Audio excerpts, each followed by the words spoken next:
Welcome to Greek for a Week.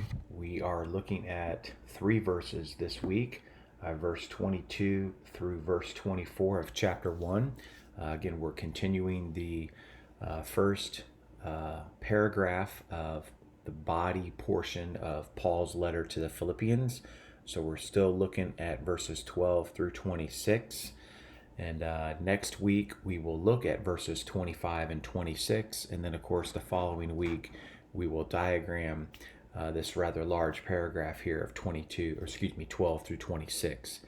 I also want to make one note here.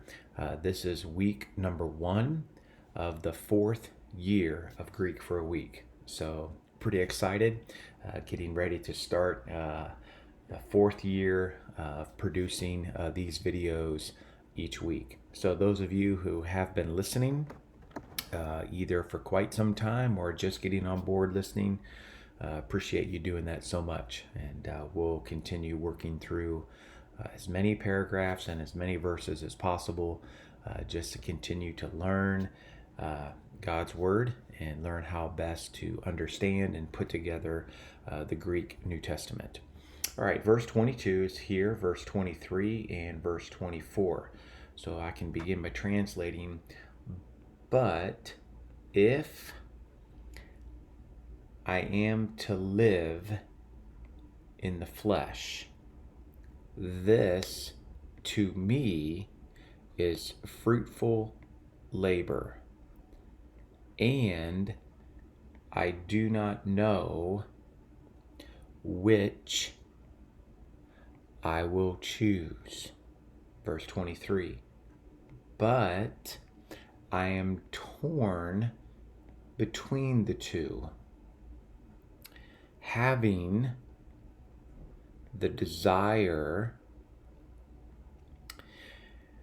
to depart and to be with Christ, for that is much better. But to remain in the flesh is necessary for the sake of you. Again, I chose to capture these 3 verses together basically for the flow of thought. And if you'll notice here, there's going to be a de. So this will be a conjunction here at verse 22 and verse 23. Let me suggest that both of these days here are, again, they're signaling further development of the thought. So this day is from verse 21. Obviously, this day continues from verse 22. Now, verse 24, the de basically does the same thing, continues the development, but this time it makes a contrast with verse 23. So we'll get to that there in just a minute, but I wanted to at least make note of that. You have a present active infinitive here in Zain, okay? Zain, which is zao. So you have zao here. That is the lexical form of that infinitive. You have en sarki, which is a prepositional phrase here, en sarki, which is probably locative as opposed to means. So Paul here is saying, but if I am to live in the flesh, and I don't think it's by the means of the flesh. I think he's talking about life here, living his life as opposed to dying and then being with Christ. Then you have I, hi, re, samai, okay, which is the lexical form is I, reo. Okay, so you have first person singular, future, middle indicative. You have the samai ending. So here is the samai ending. And of course, when that gets attached onto the lexical form, that is an epsilon in the lexical form, but it lengthens to the eta. So that's where you have ireo. Then we drop down to verse 23. You have the ek tone dua, torn between the two. Again, it's this use of ek here that Varner suggests in the Baylor Handbook series. He says the use of ek here could denote origin, cause, or reason. It's probably the source of the two.